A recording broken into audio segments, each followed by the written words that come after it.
must have been cold there in my shadow to never have sunlight on your face. You were content to let me shine, that's your way. You always walked a step behind. So I was the one with all the glory,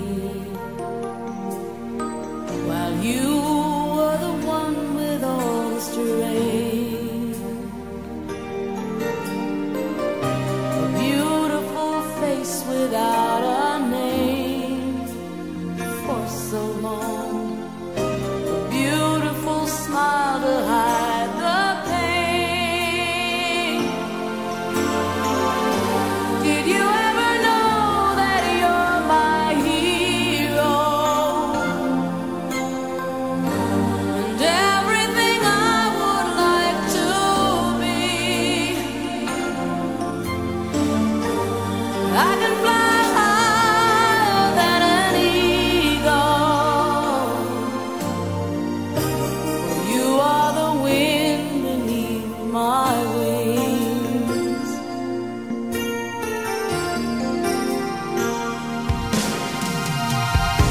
It might have appeared to go unnoticed,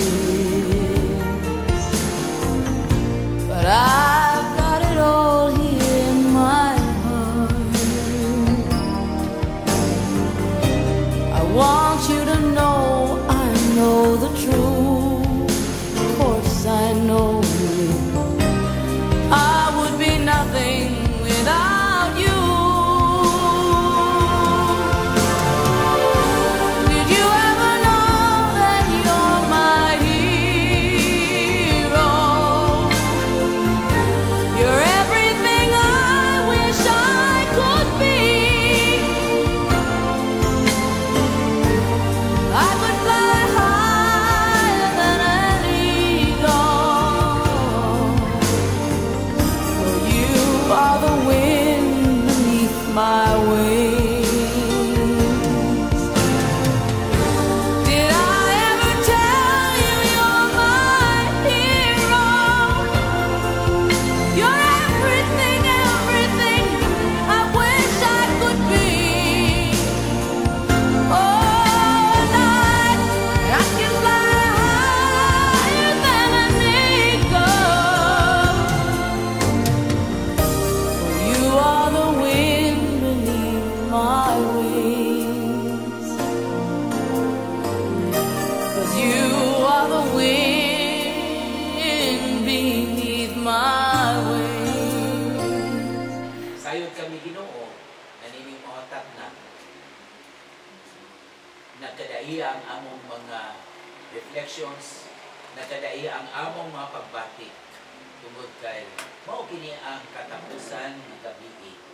Diin kami makikuban niini nga panimalay o bisan pa niini patay lawas ang suot. Si Victor P. Padua.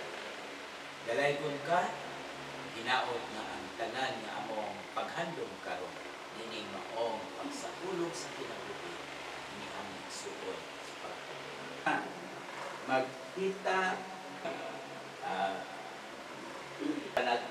naggamay radio pero 1,000 years to you iyang gina-refer atong Ginoo is like one day. Uy, Ginoo ko. Kung one day ra di ang 1,000. So kung ako karon kay 50 kapin naman ko, apit naman ko mag senior citizen. Millions of days na di ay ko, million of years na di ay ko din sa kalibutan.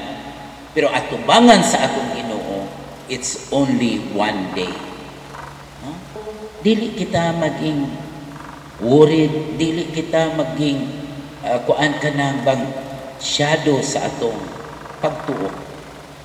Dili kita mag duha-duha kung kinsa unsay atong papel. dinha sa panimalay.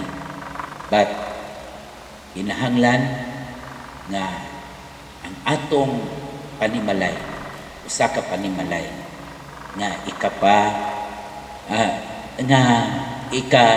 unsa na dili ikapanghambog, ikahatag nato nga ang atong Ginoo mao gayud di ay ang naghatag kanato dinha sa moment o sa panahon nga kabahin kita dinha sa maayo nga panimalay.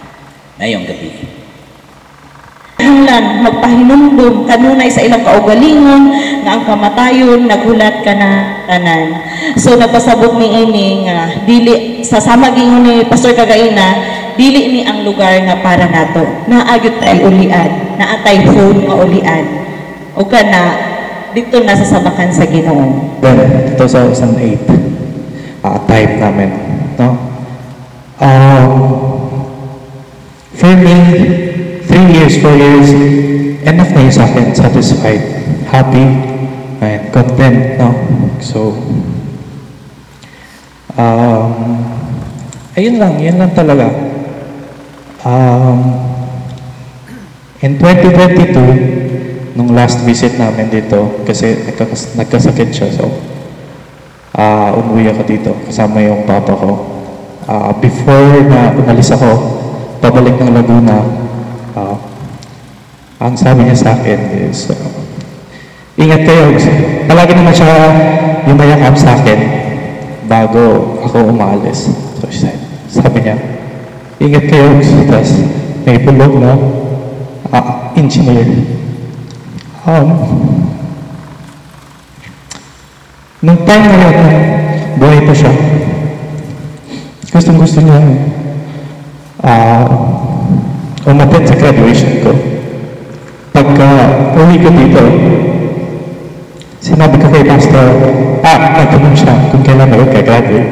Sabi ko, di pa ako sure. Kasi, may isang subject ko na sobrang hirap, di ko talaga kaya ipasa.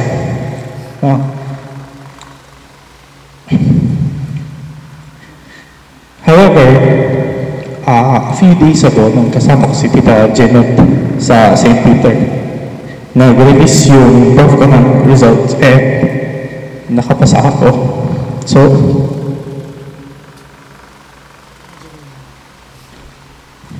nung time na nung nandito siya, di pa ako sure kung gag-graduate ako this year.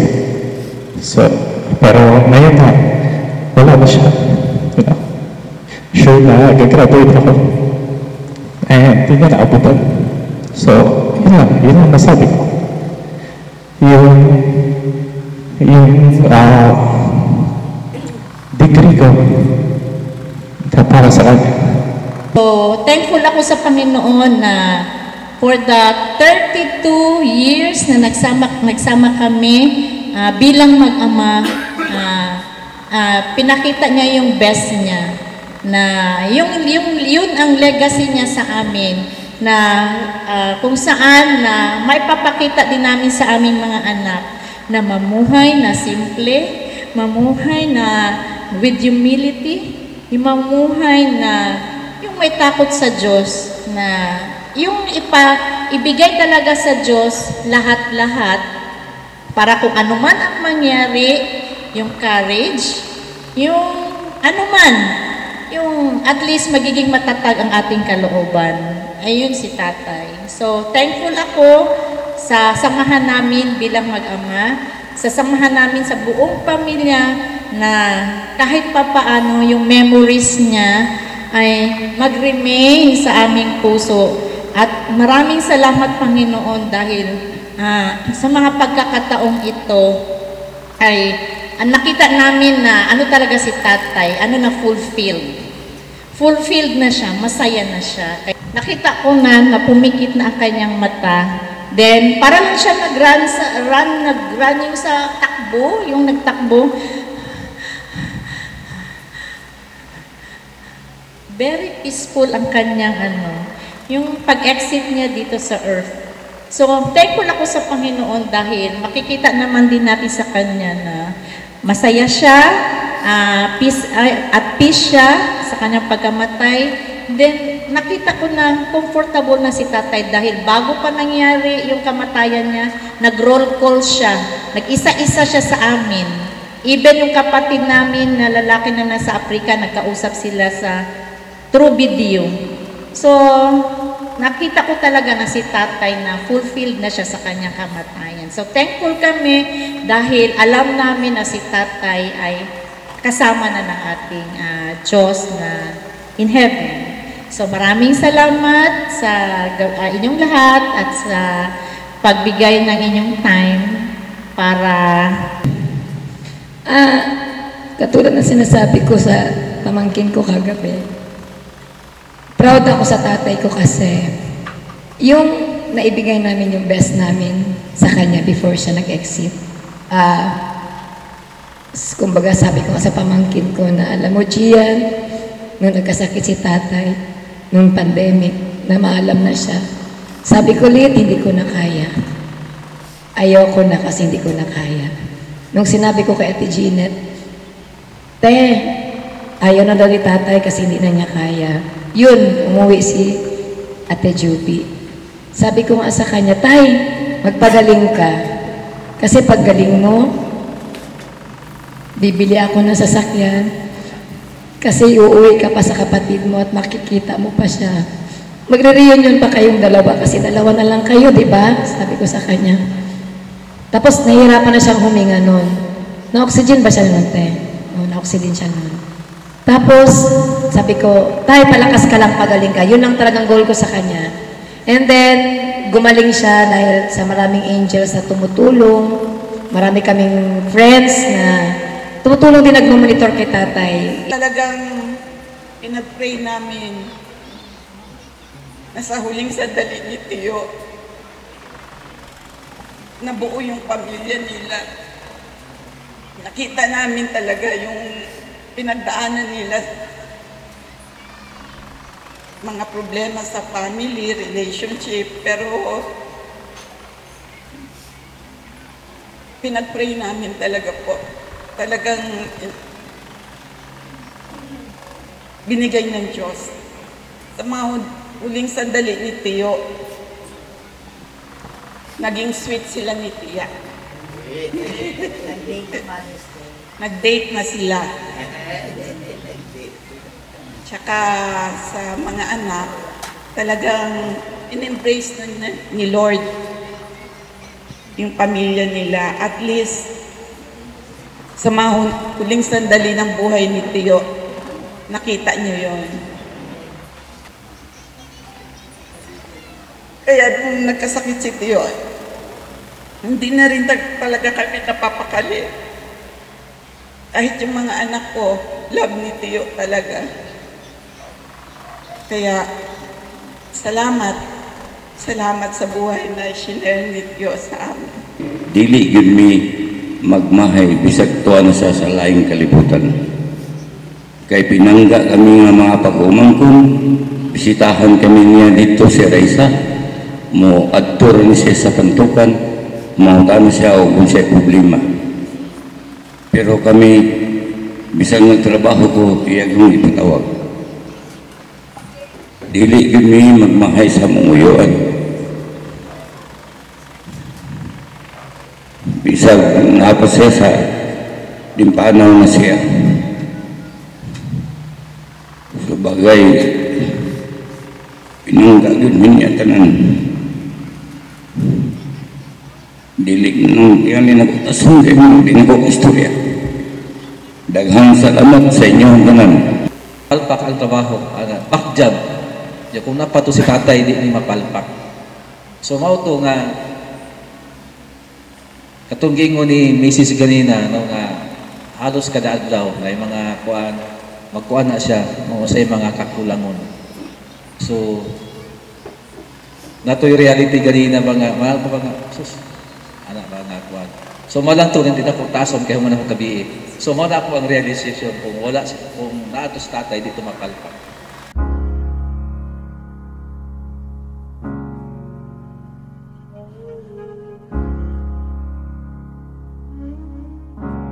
Spend all your time waiting for that second chance, for a break that would make it okay. There's always some reason to feel not good enough, and it's hard at the end of the day. I need some distraction, oh, beautiful release. Memories seep through my veins. Let me be empty, oh, and weightless, and maybe I'll find some peace tonight in the arms of the angel. Fly away from here, from this dark, cold hotel room, and the endlessness that you fear.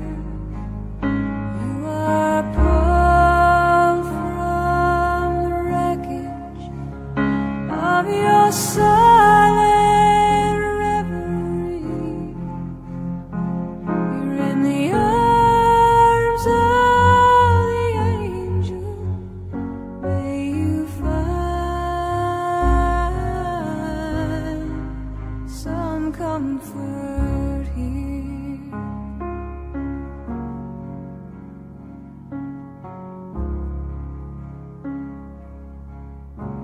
So tired of the straight line, and everywhere you turn, there's vultures and thieves at your back.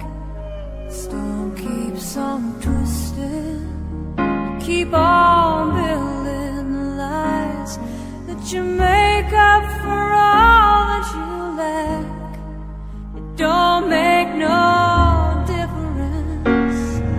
Escape one last time. It's easier to believe in this sweet madness, all this glorious sadness that brings me to my knees.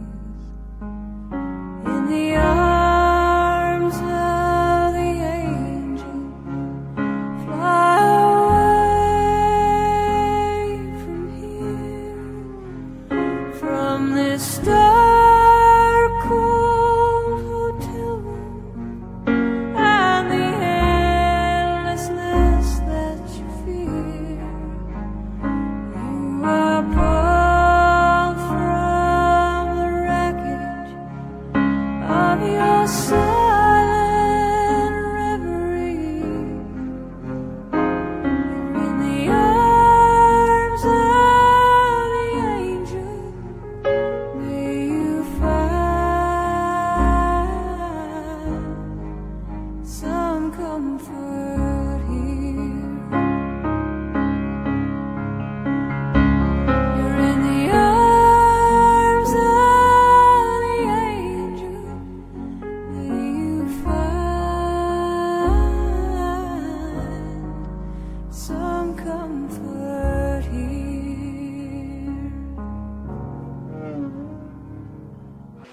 Sa ihaw ng mga kanyo.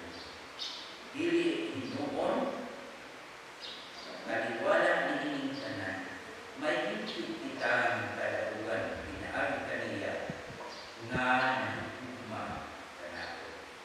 Kay masiguro ako, nga walay bisan sa mga kanulap kalabugan sa ilang higugma, bisan ang kamatayon, o kinabuhi, o mga anghel, o mga langit mong panimuan, o mga bago, o ang mga ukang karoon, o sa mulalo na kapanahonan. Bisan ang kalibutan sa itaas o sa ilalo, wala kayo'y bisan kung sa nga pinuhat, nga makapanulap ka na po ikan sa hukma sa Diyos, nga anak, pinaagi kang Kristo Jesus na ato Pinoon.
wala do'y makalimot iha sa hikmas sa Diyos. Makalimot kitang tanan. Unsay makaayo, unsay atag dinha sa kalipay, makatubag kita, unsay di kinahanglan, angayan. Ha? Wala ko nag-ingon nga, kung dili inaani ka na nindot ang atong lumon, mamatay ka, wala ka, nahiluman. O ako na nagpasabot, ang tanan, makalimot kita, labi na kung hindi makita. Kaya, matupad sa ating mga pagkakas. Walay kalisdanan, walay kabuon, walay kanang pagkadalo. Wala na iimon na, pero imon sa kanang pagpubong sa imong mahimo o imong kakayahan. Kung nakaiman.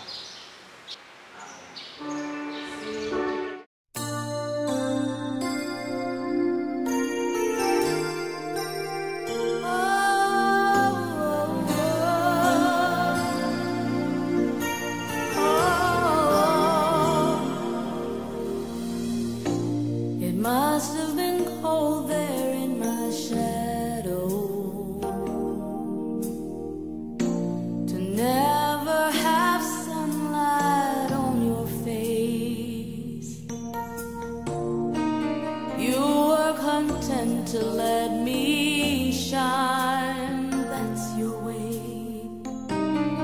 You always walked a step behind.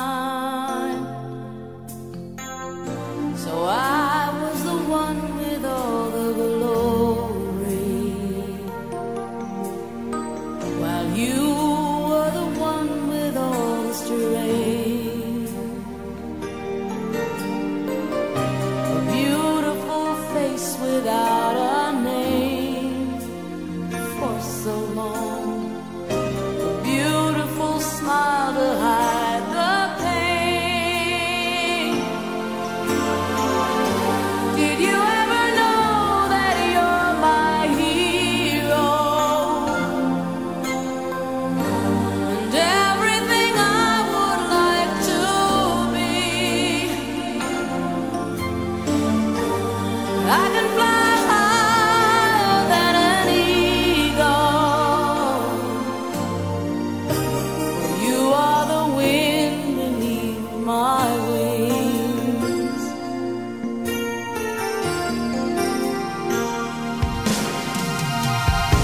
It might have appeared to go unnoticed, but I've got it all here in my heart. I want you to know I know the truth. Of course I know it. I would be nothing without you. Did you ever know that you're my hero? You're everything I wish I could be. I could fly high. I hear the rolling thunder, thy power to slay. Then sings my soul, my Savior God to thee. Those brief moments na nakauban na mo siya, nakastura na mo siya, was very caring, was very loving sa ubang tao. Pero ang pinaka-memorable experience namo with him was last Tuesday sa Dapicol, where we opened the Bible with him. We've read the scriptures, and we've asked Tatay Victor if he accepted Jesus as his Lord and Savior. And misking naglisod siya o tubag, naglisod siya istorya, ana siya sa mga, oo. Tapos nagtando gid siya. No, it gives so much comfort sa tuwang tanan, especially sa family. Na we can be assured that Tatay will no longer be in pain. That Tatay will be having an eternal rest, no, and peace and a joyful life for eternity with God.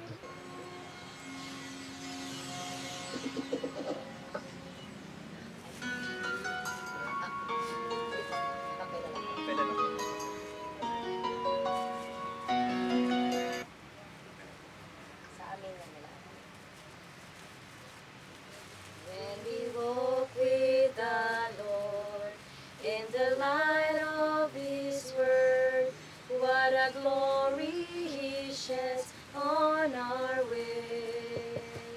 While we do His good will, He abides with us still, and with all who will trust and obey. Trust and obey, for there's no other way to be happy in Jesus, but to trust and obey.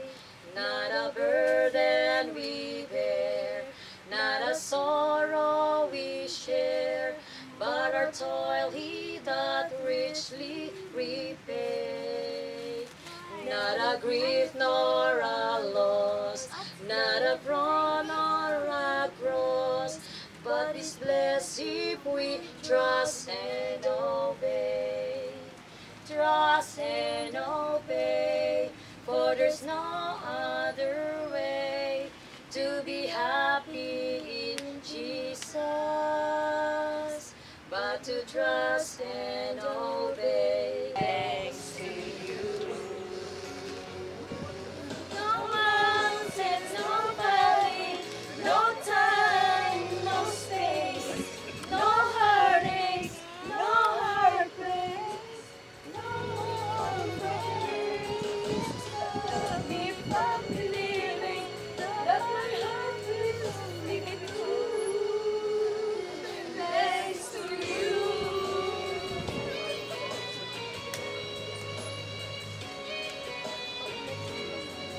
Yun ang isa sa mga pinagpasalamat ng tatay ko kasi sa ilang buwan na lang niya or days, months na naging okay kami ni tatay, ni nanay, nag-end up ang life niya na minahal na namin ang isa't isa na kumbaga we offer everything to God na i-enjoy na ang life na yun, na happy together. Kasi nga sa motto pa ng nanay ko, enjoy life.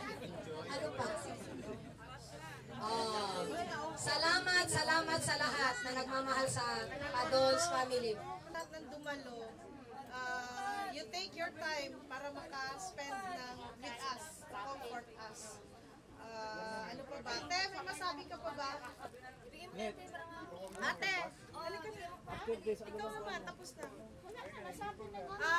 Yung mga kaibigan ko pala sa UK na emotional and financial support, thank you talaga. Malaking tulong talaga yung ibinigay nyo sa aming pamilya. Maraming salamat. I love you all. Kita-kits tayo sa aming pagbalik. Wala na.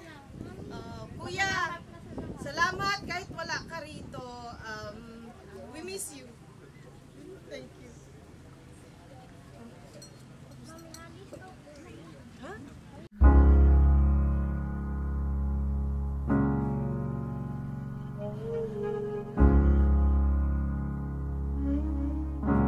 Spend all your time waiting for that second chance, for a break that would make it okay. There's always some reason to feel not good enough, and it's hard at the end of the day. I need some distraction. Oh, beautiful release. Memories seep through my veins. Let me be empty.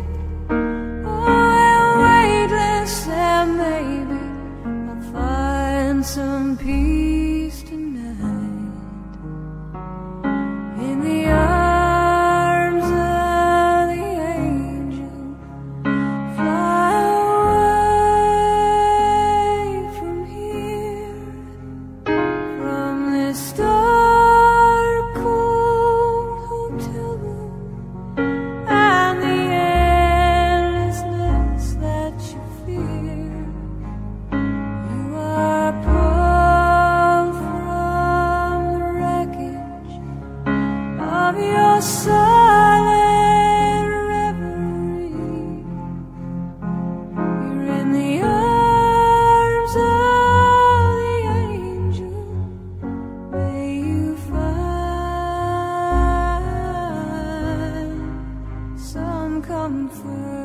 here.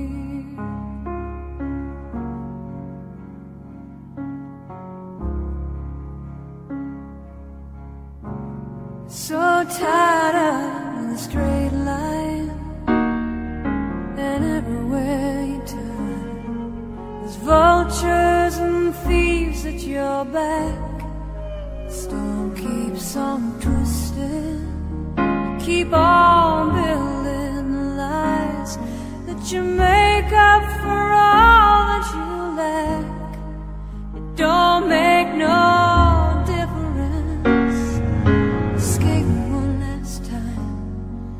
It's easier to believe in this sweet madness, all this glorious sadness that brings me to my knees.